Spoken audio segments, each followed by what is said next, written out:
આજે આપણે value added accounting and રિપોર્ટિંગની અંદર સમ નંબર 6 છે એ કરીએ છીએ. લાસ્ટની અંદર આપણે સમ નંબર 2 છે એ કમ્પ્લીટ કરેલું.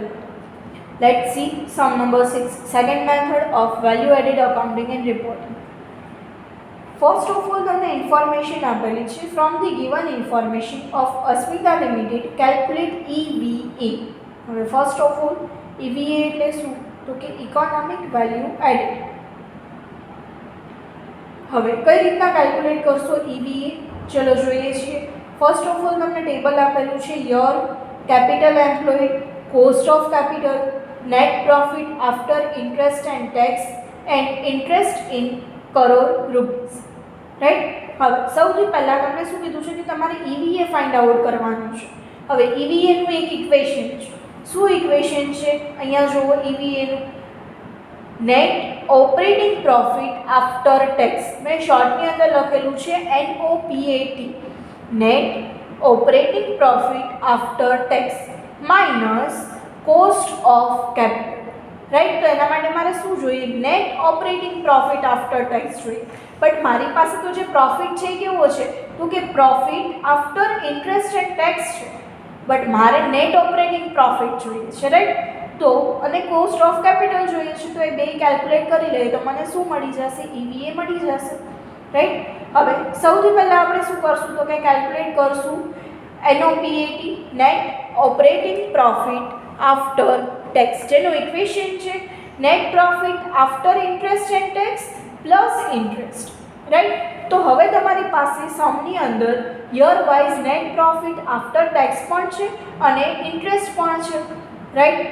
તો 2010 માટે net profit after interest and tax છે 190 પ્લસ ઇન્ટરેસ્ટ છે તમારી પાસે 16. રાઈટ. ઉપર મેં લખી નાખ્યું છે, મેન્શન કરી દીધું છે કે આ જે અમાઉન્ટ આવશે એ બધી કેની અંદર આવશે? કરોડની અંદર આવશે. ધેટ્સ વાય આપણે ખાલી શું કરીએ છીએ? નંબર જ લખીએ છીએ ઇઝ ઇક્વલ્સ ટુ 206.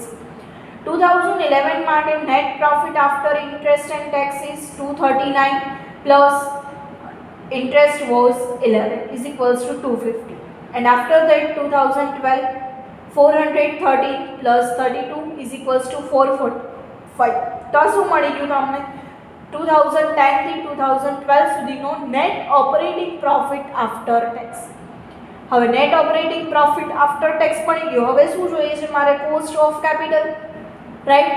તો કોસ્ટ ઓફ કેપિટલનું ઇક્વેશન છે. શું ઇક્વેશન છે?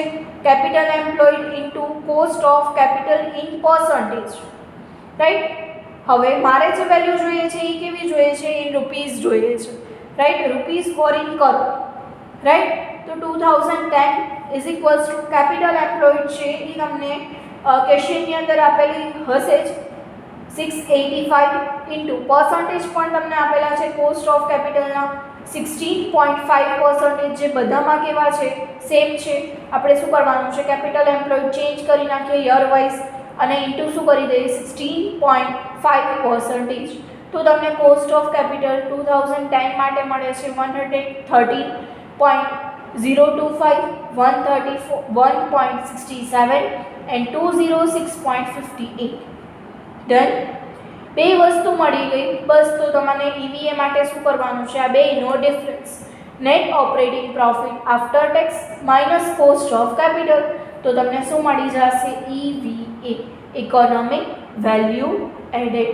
સી અહીંયાથી મેં ખાલી ડેટા લીધેલા છે 206 માઇનસ 113.025, 250 માઇનસ 131.67 એન્ડ 445 માઇનસ 206.58. તો તમને જે આન્સર મળે છે એ શેનો આન્સર છે? EVA economic value add. Done. બસ. તો તમારા આખા ચેપ્ટરની અંદર, આખા યુનિટની અંદર આ બે જ મેથડ છે. એક છે સ્ટેટમેન્ટ અને એક છે EVA. ડન.